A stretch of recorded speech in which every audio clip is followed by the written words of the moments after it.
Hello, everyone. Welcome to Wolters Kluwer's Renaissance webinar series, Importance of Oral Histology Concepts in Your Clinical Practice and Dental Research. Our speakers today are Dr. K. Rajkumar and Dr. R. Ramya. Dr. K. Rajkumar is the Vice Principal, Professor and Head, Department of Oral Pathology at SRM Dental College, Ramaouram, Chennai. Dr. R. Ramya is an Associate Professor from the Department of Oral Pathology at SRM Dental College, Ramapuram, Chennai. If during the webinar you have any questions that you'd like to ask, please put them up on the Q&A panel right towards the bottom of the webinar window. It's over to Dr. K. Rajkumar now. Good evening to everyone. I would like to thank Wolters Kluwer for giving us this opportunity to talk about the book to the students and the faculty. In the first place, I would like to just inform that this book, when it was first launched, as you are all aware, that there was a separate book for oral anatomy and one separate book for oral histology, one for tooth morphology and oral physiology separately. So we thought that we will have one book which comprises of all the 4 subjects. So that's how this book was thought, and that is how we planned for this book. And the other thing is that during that time, the tooth morphology was being taught in different methods throughout the country. So there was no standard protocol for the carving technique. And so when we designed this book, we thought we will have a CD which will cover the carving aspects of tooth morphology also. So in fact, if I think that we will be the first people to have the CD incorporated in the book exclusively for carving techniques. And so when this book was introduced, it was so popular that it was accepted as a standard textbook in most of the dental colleges, and we got a good feedback. And based on that, on the popularity of the book, the publishers requested us to go for the second edition, which we did so in the year 2016. During that time, we introduced 5 more chapters, and then we thought we will have more of applied part of it, applied anatomy, applied consideration, clinical considerations, and applied additional reading to kindle the interest in the minds of the students towards the research aspect. And also a new concept of mind mapping was introduced, which is there at the end of every chapter, which makes it easier for the student to remember instead of mugging the particular portion. So that was there, and also objective type of questions were more in number. That was also added to the chapter, because we thought that objective type of questions are very important to judge a student's knowledge, and therefore it will help them to prepare them for the postgraduate exam as well. So that's how this second edition was launched, and I understand it is very well accepted by the students and the faculty. We get a very positive feedback. Now, today's program, me and my co-author, Dr. Ramya, are going to talk about 2 important aspects of this book. The examination point of view is all discussed, is all very clear in this book, but we thought that we'll discuss about 2 other issues. One is the applied part of it, there is applied clinical consideration part of it, and the other is the research part of it. So I will be more talking about the applied applications part of it in the dental practice, and Dr. Ramya will talk about the research aspect. So now, when any subject for the first 2 years, whatever subject that are there in the dental curriculum, when they are being taught, so the importance should be given to the students to make them understand that this subject is being taught, so that they will have a good foundation in the years to come when they enter the clinical side. So that is how I look at it. So whether it is the preclinical part of it or the theoretical part of it, the foundation should be made so that it makes it more interesting. So in that way, whether it is a student handling the dental plaster or whether they are doing tooth carving, they should know why they are asked to do that, and therefore they should not think merely this as an exercise, but as a learning experience once they understand the importance of the work that they do that in the first few years. So in that way, the oral histology will normally deal about the oral cavity and the craniofacial complex, which contains various tissues, their histological types, anatomy, and their functions. So they have to have an idea about how these tissues how do they look macroscopically, how do they look microscopically, and what are their functions. So they should understand when we say, for example, when we say the important function of saliva plays an important role in mastication or in speech, or what is the role the tongue has got to play. So when you understand that there is a small ulcer in the tongue, or when there is a lack of saliva, when a person finds it difficult to speak, then they will understand the importance of the functions of the saliva as well as the tongue. So that kind of a clinical correlation should always be there to make the subject more interesting. So in that way, the oral histology, we talk about it. So the first thing is you should know what is the normal histological structures, and then how do they appear macroscopically and the microscopic structure as well. Because I feel for a person to be a good clinician and a successful dental surgeon, it is important that you make the right diagnosis. The treatment plan is one aspect. You have the latest instruments for that. You have the latest materials to do a proper treatment.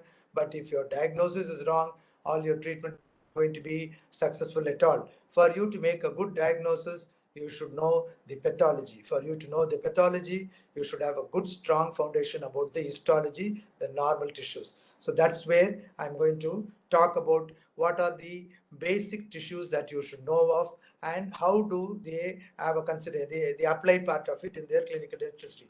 Now this photograph shows about the histology and how the pathologically the tissues appear under the microscope. Now the next slide. When we go to the proper oral histology, we talk about the tooth morphology. So normally when the students are asked to do the tooth morphology, the carving part of it, they feel, why should they do this? They don't understand the concept of it. So if you're going to carve the crown, you should understand that you should have a strong knowledge about the crown. Only then you can restore the crown. When you're doing a restoration, whether it's a filling or making a crown, unless you restore the tooth properly with a normal occlusal pattern, your occlusion is not going to be proper. If your occlusion is not going to be proper, mastication is not going to be proper, and this kind of improper mastication can lead to TM joint problem. So it is not only the occlusal pattern, it is the proximal contact as well. If the proximal contact is not established properly, it can lead to food particle accumulation, which can further lead to periodontal problems. A student should be told that the reason why they have been asked to know about the crown structure is that is going to play an important role in establishing the normal occlusion later. And I need not have to significantly tell about the importance of the root. So the entire endodontist, the success of a dentist, endodontist depends on how they negotiate the root canals. They should know how many canals it has got, how many openings, and what any abnormal curvature of the root. Everything about the root morphology, they have to be thorough. Only then their role as an endodontist can be successful. So the idea of knowing about the tooth morphology is for this reason. Now we go to the development of the tooth. So this is one other important aspect. In fact, I used to tell my students that once you read embryology or the development of the tooth, you will understand that there is a God, there is a superpower above us. Because for a tooth to develop normally and to erupt normally, having a normal shape and to erupt in the proper thing, millions of events have to take place in the proper sequence. Even if any one of these events do not take properly, they don't happen properly, then the development of the tooth is not going to happen. So you must be knowing that how tooth can develop in abnormal location. So you should understand the significance of that. There is something called neural crest. There are some cells which migrate from the neural crest cells. They are destined to reach the oral cavity and then reach a particular location where they are supposed to interact with the overlying ectodermal cell to cause the dental lamina, to cause the enamel organ, and so on. If these neural crystals, in case while they are migrating, they go to a different place, they can form tooth somewhere else. Theoretically, it is still possible if you take the ectomesenchymal cell, which are destined to form the tooth. If you are going to place it under the skin, under the epidermis, it is still possible to develop a tooth in the skin as well. So that shows the importance of this underlying ectomesenchymal cells. Now, in case of the development of the tooth, you have the dental lamina, how should the dental lamina form, where at what 10 selective points, where should the enamel organs for the 10 deciduous teeth should form, where should the lingual invaginations happen, and when should the distal invagination happen.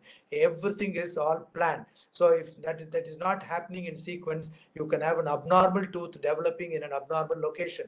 There was a case report where you had an upper first molar developing in the place of an upper central incisor. So all that is possible. So in there is a lot of molecular factors which play an important role in these mechanism. And so for us to know about the normal tooth development, sometimes you may not have any tooth developing at all. In some condition, you may have lot of tooth which are missing, and more importantly, you have lot of structural changes in the tooth. You can have a tooth which has got an abnormal crown, something like a gemination or a fusion. You can have a tooth which is having an abnormal root. You can have toroodont. You can have a dilaceration. So you should know, when you identify these structures, you should know at what stage in the development of the tooth such kind of a disturbance has happened. So that's the clinical significance. And now that you know whether the tooth has got a different crown, a different root, what are its clinical implication? In case it has got a abnormally large root, bulbous root, or it has got a curved root, it plays an important role as far as extraction is concerned, as far as the successful root canal treatment is concerned. If you take the crown, it can have lot of defects. If you would have a defects like hypoplasia. So when there is an enamel hypoplasia, that can be an environmental one, it can be a hereditary or an environmental one, it can be due to other causes because of drugs, fluoride, etc. So one should know, once they see a tooth which is discolored, they must be able to differentiate whether it's an intrinsic discoloration, whether it's an extrinsic discoloration, because the treatment for a intrinsic discoloration is going to be completely different for a tooth than rather than a tooth with a extrinsic discoloration. So if you're not in a position to identify that this is an intrinsic discoloration, you will not be able to successfully treat that particular tooth. For that, a sound knowledge about the development of the tooth is important. Next, going to the chronology part of it. Now we will be talking about the shedding pattern of the deciduous teeth, the eruption pattern of the permanent teeth. So that is very important to understand the normal milestones in the growth and development of a child. If a child is growing properly, then you should know whether the development is taking place by looking into the eruption sequence of the deciduous teeth. Similarly, the shedding pattern of the deciduous teeth and the eruption pattern of the permanent teeth also plays an important role in kind of a interceptive kind of a treatment. Your interceptive orthodontist depends only on this sequence of eruption pattern. Sometimes you can have a tooth erupting on the lingual aspect. You should know that developmentally a permanent central incisor, lower permanent central incisor is placed lingually, and sometimes it can erupt on the lingual aspect of a deciduous central incisor, where probably in case you extract the deciduous, the permanent central incisor will automatically come into the position.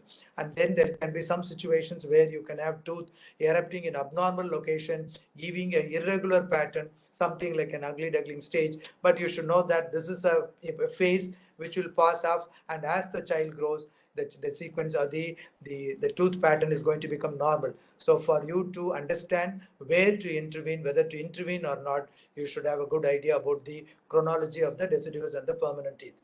Next, going about the individual teeth structures. I'm just talking briefly about the thing because we are going to talk about the research aspect, which is more important. Enamel. So once you should know that enamel is one structure which once formed cannot form again. And even as on date, there is no material that is as good as enamel which can substitute enamel. So enamel, even though it is very hard, it can be brittle without the support of the underlying enamel rods. And this enamel, the thickness of the enamel is very different. It varies. It is more in the occlusal region, and it should be understood that it is very, very thin, almost knife edge in the cervical margin. So this, the clinical consideration is, this should be, the patient, the student should know about the thickness of the enamel. Only then they will be able to tell the patients that they have to have a proper brushing technique, because an improper brushing technique is going to act upon the enamel where its thickness is very minimal and causing the loss of enamel, thereby exposing the dentin and causing sensitivity, which can be a very disturbing problem for the patient. So that is one aspect. The other aspect is about the direction of the enamel rods. So you should know that the enamel rods converge in the region of the pit and the fissure, and that plays a very important role. When there is a caries starting in the pit and fissure, you should know, because of the direction of the enamel rod, the caries, even though it appears small in the occlusal aspect, it can spread over a wider area because of the direction of the enamel rod, deceptively giving an appearance as if the cavity is very small. So the student should be aware of this. For that, you should have an idea about the direction of the enamel rods. And once again, the direction of the enamel rod in the deciduous and the permanent teeth are different in the cervical area, and that should be made, and the student should be aware when they are doing a cavity preparation in the proximal box, how to remove the unsupported enamel, and how should the proximal box be kept in the case of deciduous teeth, and how it should be placed in the case of a permanent teeth. Because even if you use the best material, restorative material available, if you are going to leave unsupported enamel rod by the side of this material, this unsupported enamel rod can crumble under masticatory force, leading to marginal deterioration, and which can lead to secondary caries, and that can result in the failure of the restoration itself. So even if your procedure is good, even if your material is good, if you don't understand this concept of unsupported enamel rod, your restoration is going to be a failure. So all these things they should be understand. And once again, the enamel, it is only because of the higher inorganic content of the enamel rod that you make use of orthophosphoric acid in applying for enamel etching, and that gives a mechanical interlocking to the composite, which adds on to the strength of the composite material. So this applied part of the enamel so has to be taken into consideration. Next, we are going to the dentin. The dentin, you have the pain, the sensitivity, or the most common complaint that any patient with which they come to a dental clinic, and you should know why the dentin is such a sensitive structure, and especially the dentino-enamel junction. Students should have an idea why they keep telling that the cavity, while you are preparing a cavity, the extension of the base of the cavity should not be done at the dentino-enamel junction. It should be done 0.5 millimeter less below the dentino-enamel junction. So you should know the significance of that. You should know what are the different theories which explain the sensitivity of the dentin, and how by blowing air, hot or cold, close to the dentin when you are prepared a cavity, how it can create a pain and sensitivity to the patient. So that all those things have to be taken into consideration. The most important thing about other aspect of dentin is your different types of dentin and the important role that it has got to play as far as all the treatment involving the pulp. You must be aware of all your pulp capping, indirect pulp capping, direct pulp capping, your pulpotomy and things like that. So they all work on the basic concept of your reparative dentin and secondary dentin. You know what is secondary dentin? So secondary dentin is one which forms after the root completion is over. That's a normal phenomenon, whereas your tertiary dentin is one that you have. Under that you have your reactive dentin and your reparative dentin. Reactive dentin is one that is formed by the existing odontoblast, whereas reparative dentin is formed by the odontoblast which come from the outermost area cells of the pulp, from the pulp. So when you are doing a pulpotomy, when you are placing a calcium hydroxide, you should understand what exactly are you doing. What is this calcium hydroxide going to do? How long should it be placed? Only when you understand the basic phenomenon that happens, how much time it takes for this calcium hydroxide to stimulate the undifferentiated mesenchymal cells of the pulp to get differentiated into odontoblast, and then for them to lay down dentin, then you will understand the procedure of how to do this pulpotomy, whether it's direct or indirect pulp capping and things like that. So for that, for the doing this pulpal treatment successfully, a thorough knowledge about the structure of the dentin is very important. And next we have the oral mucosa. This is very, very important, and you have to have a very sound knowledge about how the normal mucosa looks like and how it can appear during pathological conditions. Not only that, there are so many normal variations which we come across, and we should know how to differentiate a variation in the mucosa from a pathological conditions. I'm sure a lot of people would have handled patients who get so scared of seeing some white patch in the buccal mucosa, thinking that it could be a cancer or something like that. It could be nothing but your 4-day spot. So only when you are able to identify that, only then you can convince a patient there is nothing to be worried about, and this is nothing but a normal phenomenon.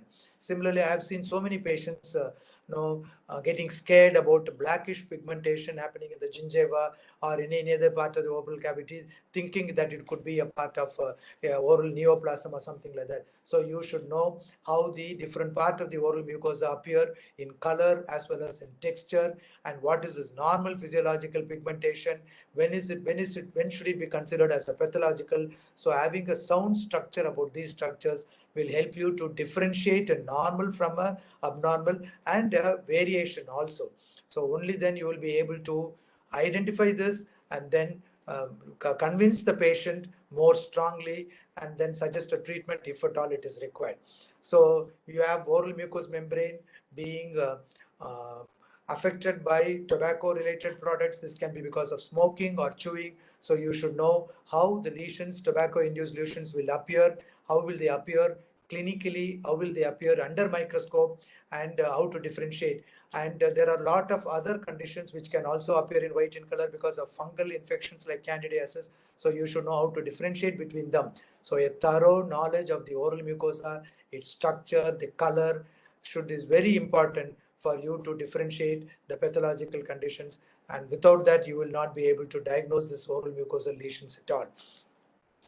And next, of course, the other aspects, of course, for want of time, I'm not going in detail. There is another thing that we should know about the maxillary sinus and how the upper first and second molars are in close proximity to the floor of the maxillary sinus, how sometimes a periapical infection can already create an opening into the sinus, and when you are extracting a tooth, how a oral antrofistula can form, or when you are extracting a broken tooth, how you should be very careful in trying to remove a broken root of an upper second molar, knowing that only when you know the anatomy part of it, you should know that how close it is to the floor. So then you should be able to apply that while you're extracting an upper second molar or whatever it is. So this part of it, understanding the histology, the anatomy part of it, and the other things are very important. And I feel that understanding this oral histology will help you to have a good idea about the pathological cavity, pathological conditions that happen in the oral cavity, and for you to diagnose any lesions involving the mucosal or any conditions involving the tooth, for you to become a successful dentist. So there are a few other things. Of course, for want of time, you're not doing this book. If you see in every chapter, it talks about the applied part of it. So for you to understand each and everything, what is the reason why this particular thing is being discussed in detail, leave alone the theory aspect from the examination point of view, understand, read this other aspect and see how it applies to the clinical part of it, so that you will also find it more interesting when you read.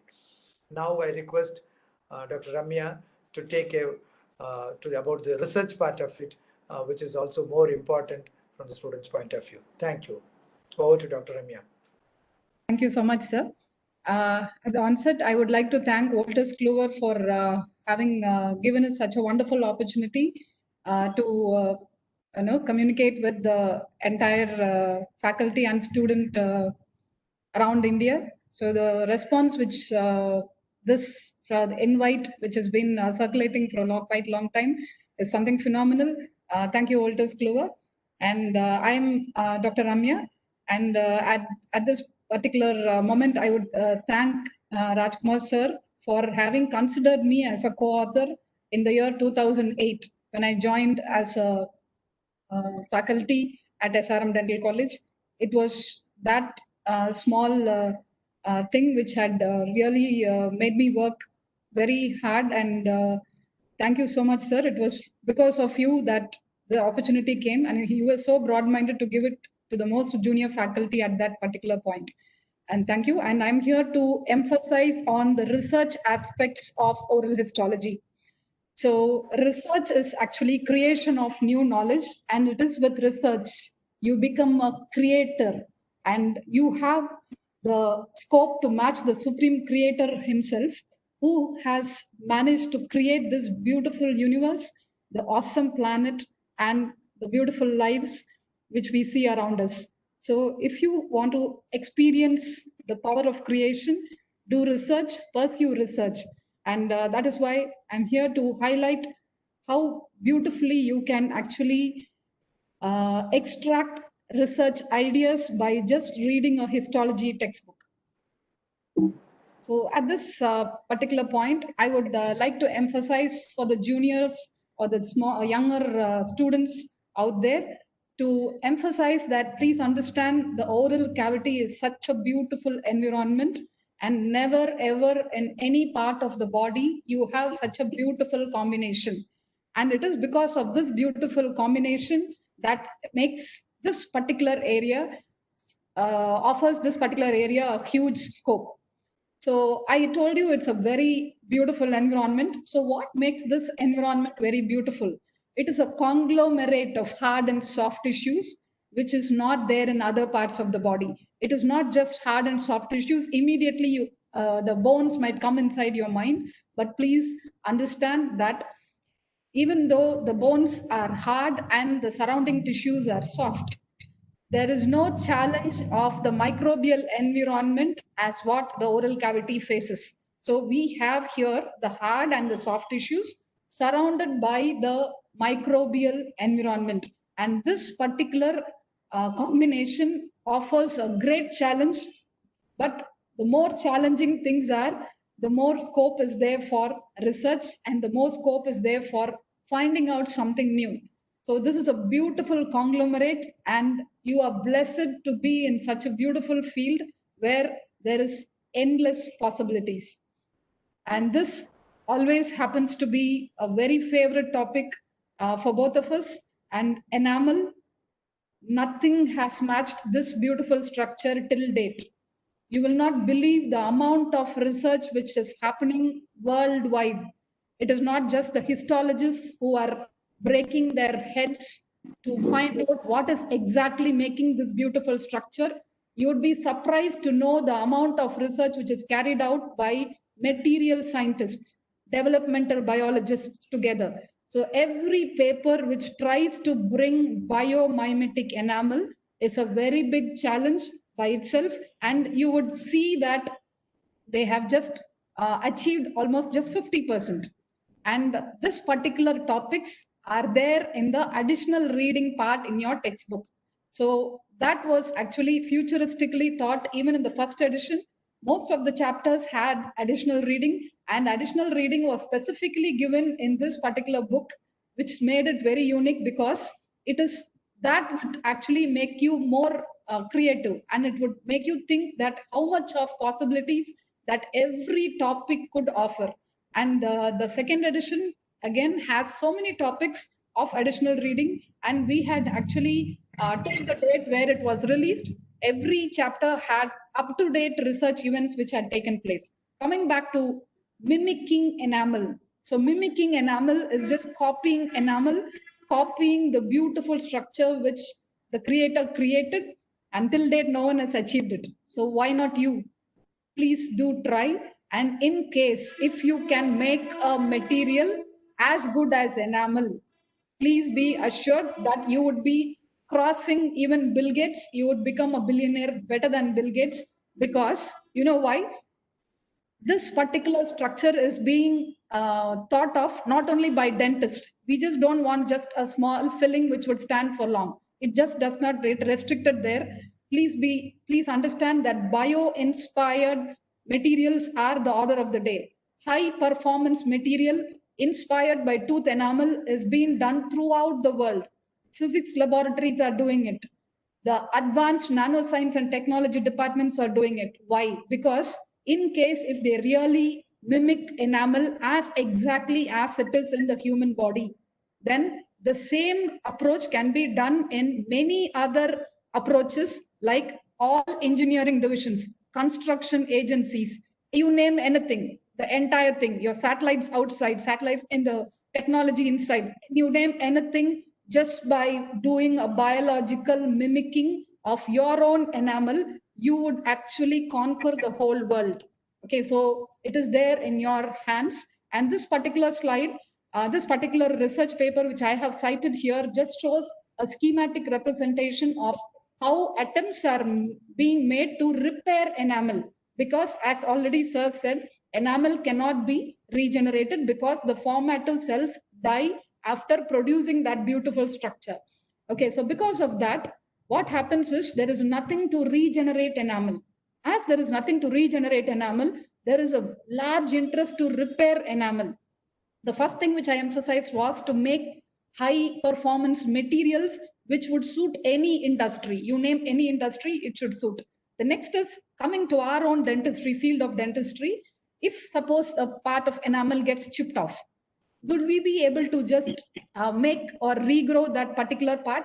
There are multiple attempts, and this particular schema just is a small attempt of how you can actually try to regrow this beautiful, unique structure. But still, nobody has succeeded. And you would have heard about every every advertisement played in the television channel. Every, say, maybe 10 minutes, every 10 minutes, there would be one advertisement related to sensitivity. And when does that sensitivity start? So it's all that. So that is the demand, which actually just by mimicking or just copying what nature has given to us, you can become a great scientist and you can become a great researcher. And now coming to sensitivity, as already said, every 10 minutes, any channel you open, you can see a desensitizing toothpaste advertisement.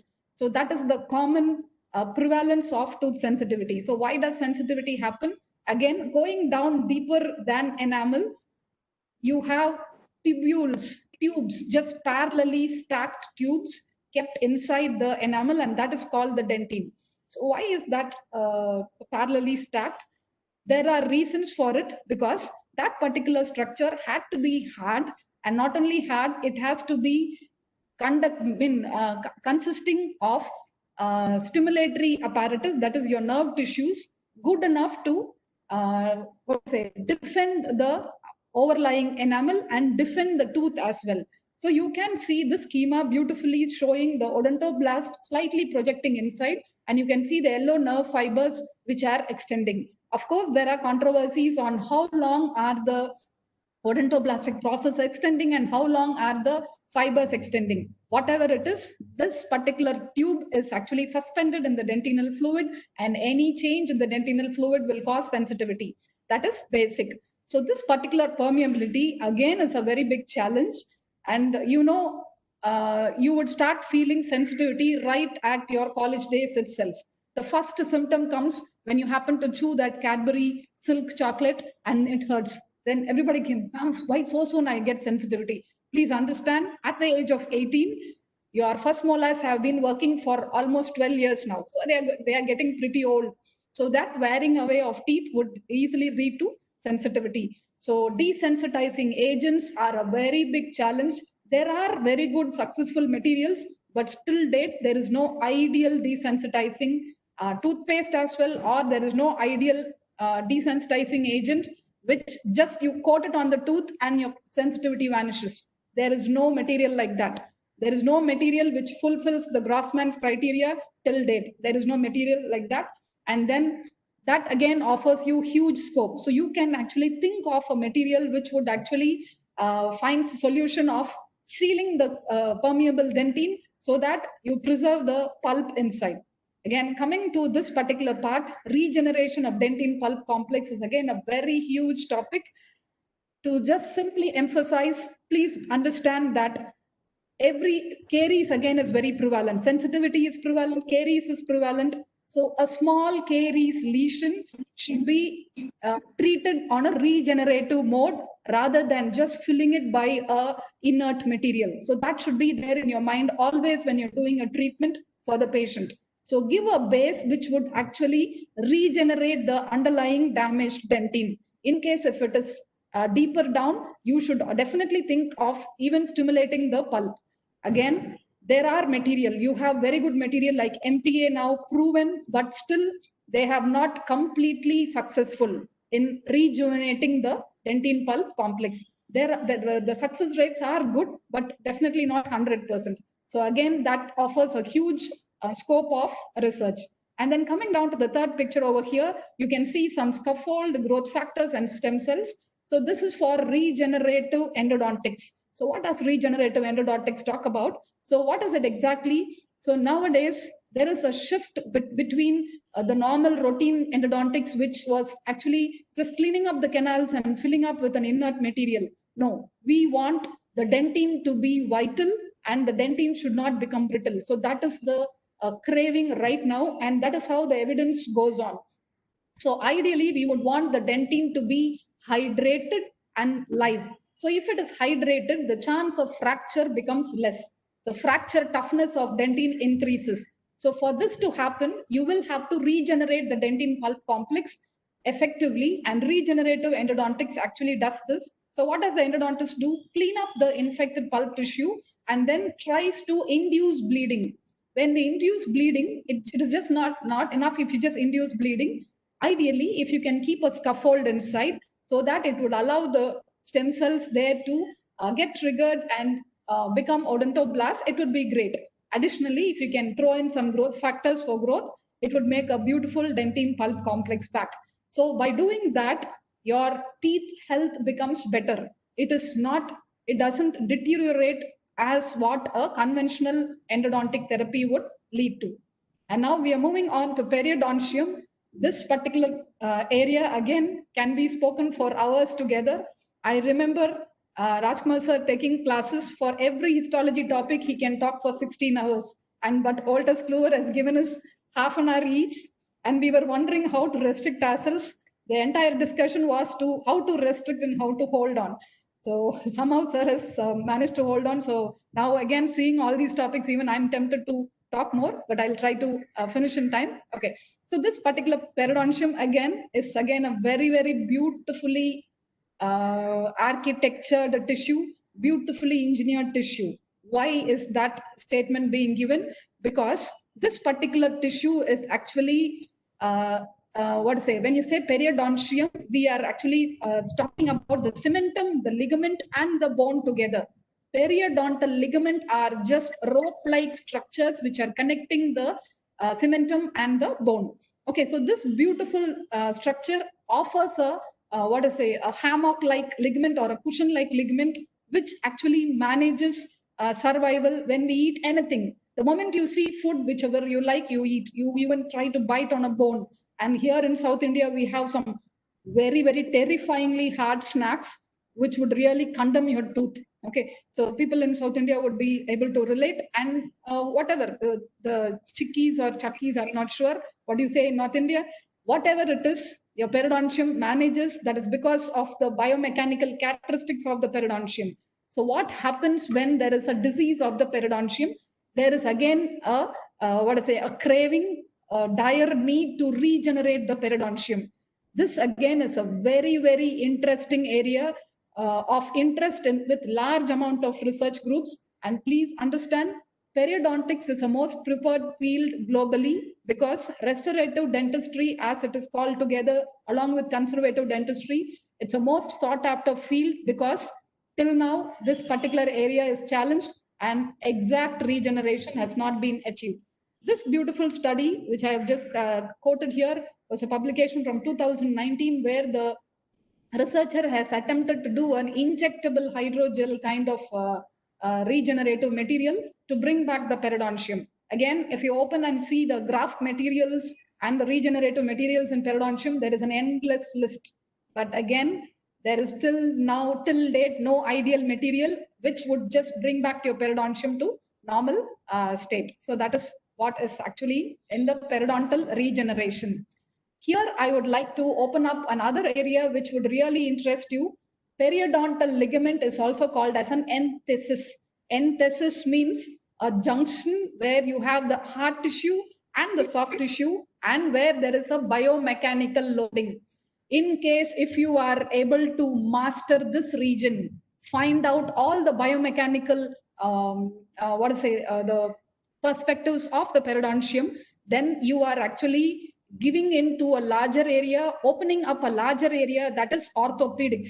Whatever you can find out with this small region of periodontium, that can be very easily extrapolated to periodontal ligament, can be extrapolated to the orthopedics. Any joint spaces, it is the same enthesis. You just put the word enthesis, immediately joint spaces would open up and not periodontium. But as you go dig in deeper, you would find that periodontal ligament itself is an enthesis, and that if you can master and if you can put a light on that and then cover up everything, whatever is possible. And if you can master this and give up everything, what biomechanical perspectives of this enthesis can give it, and then you are actually opening up a very broad area, that is orthopedics. You know how important orthopedics are. Every person after the age of 35, 40, we get all kinds of back pain, that pain, this pain. It's all because of the skeletal system, the mismanagement of the skeletal system, which usually human mankind suffers. So by being a dentist, by being a dental researcher, you can think of giving ideas to an orthopedician. So that is how you can actually widen your scope. And this is another area which is actually a very favorite area, which I use it to motivate my patients especially. So this oral foci of infection, when I started, I said the oral microbial environment is huge and there are very big challenges which the oral cavity faces. So the bacterial numbers in the oral cavity is in millions, even though if it is going to be a normal pathological flora, whatever, it is in millions. But once there is a shift between the normal to the pathological spectra of microbial flora, that happens when you have a caries teeth, when you have gingivitis. Any small pathology can shift the microbial spectra, and that microbial pathological microbes will not just be simply sitting inside the mouth, and that would be traveling along the circulatory system, and it would be causing lot of problems throughout the body.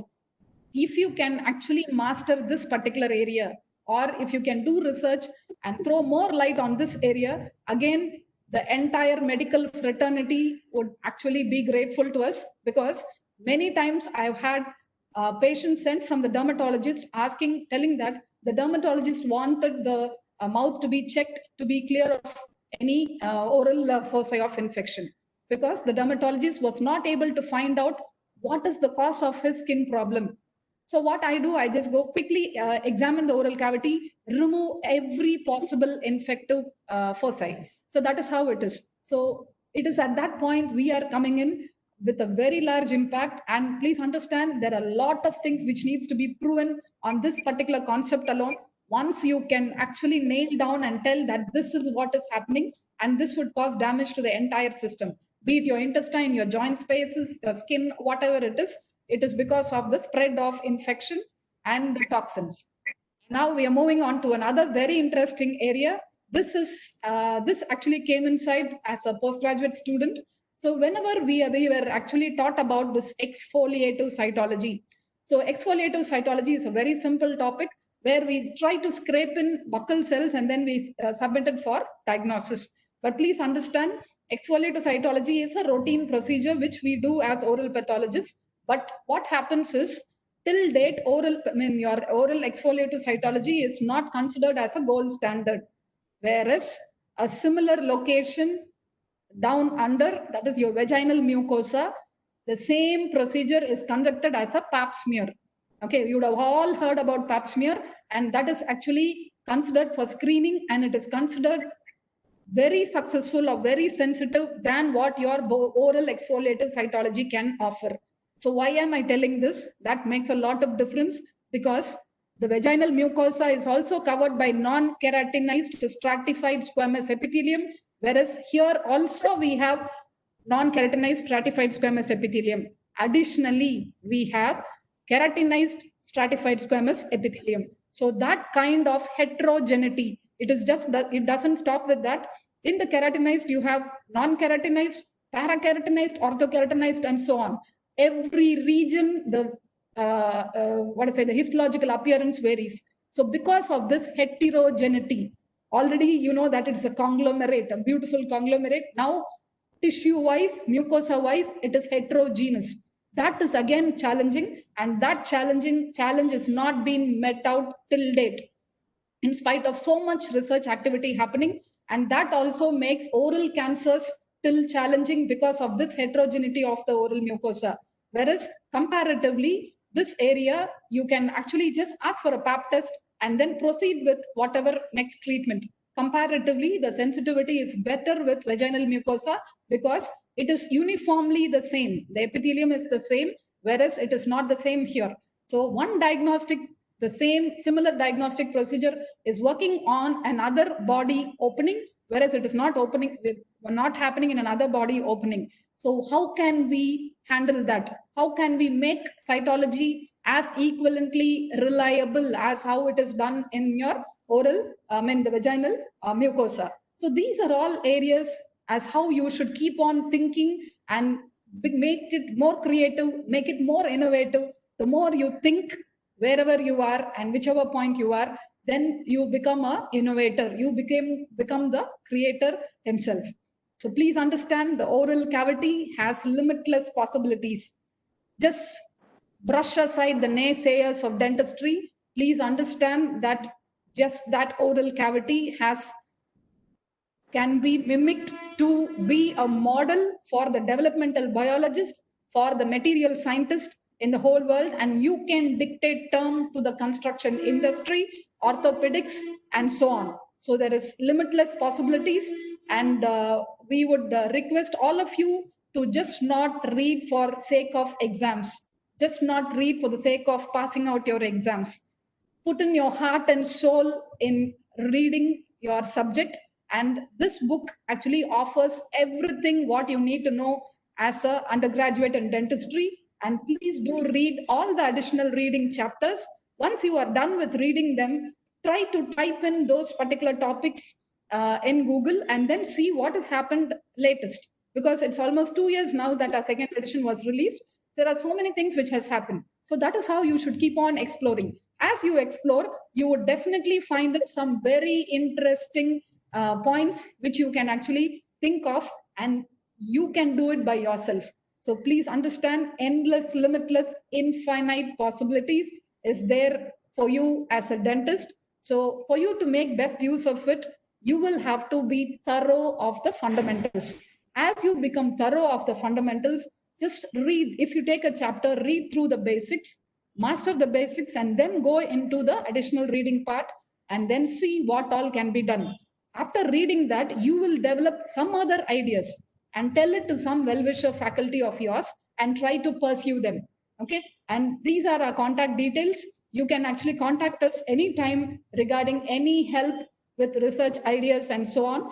So we are there to help you and guide you with all any queries related to research in dentistry. And not only that, any support related to our textbook, we would be loving, extra willing to help you out there. And thanks for coming. And thanks again, Olters Kluwer, for this wonderful opportunity. Thank you.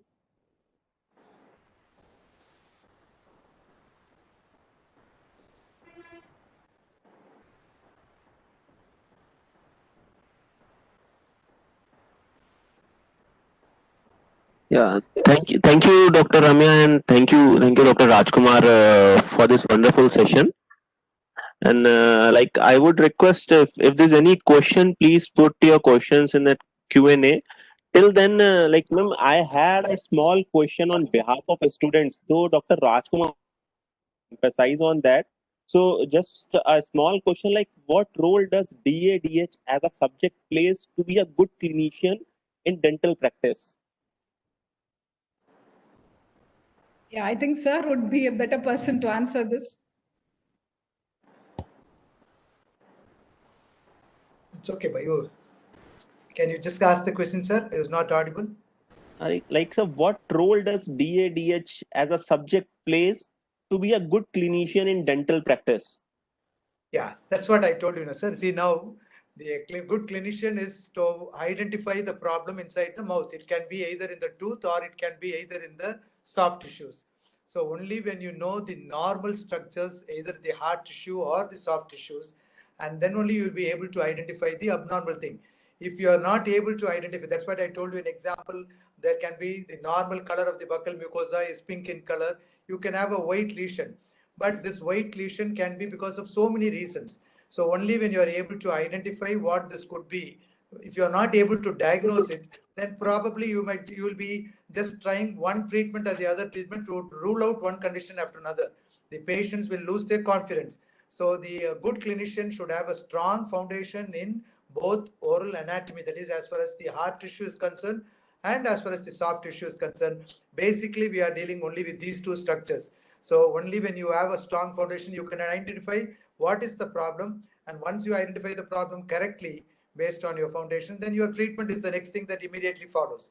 So in that way, I feel that DADH, that is oral anatomy and oral histology, plays a very important role in making the right diagnosis, and that I feel is very important then for the treatment plan to follow, sir. Right. Thank you so much, sir. So I believe we are done for the session, and I would once again thank you to Dr. Rajkumar and Dr. Ramya for giving us such a wonderful session, and we'll be looking forward for more. So thank you so much, everyone, for joining us for the session. Thank you, sir. Thank you for giving us this opportunity. Thanks. Okay, thank you.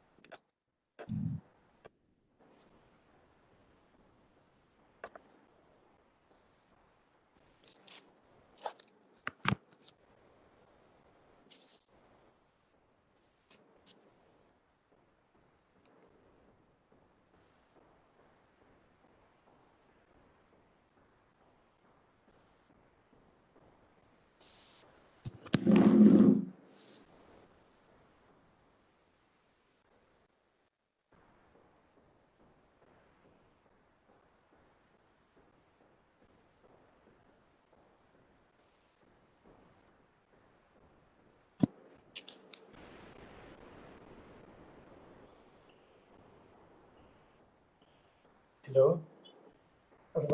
என்னப்பா ஒவ்வொரு வாட்டியும் என்னோட பேசே வரலையுமா ஸ்கிரீன்ல இந்த வாட்டி நான் வந்து அப்பா ஐயா இதெல்லாம் கதை உன்னோட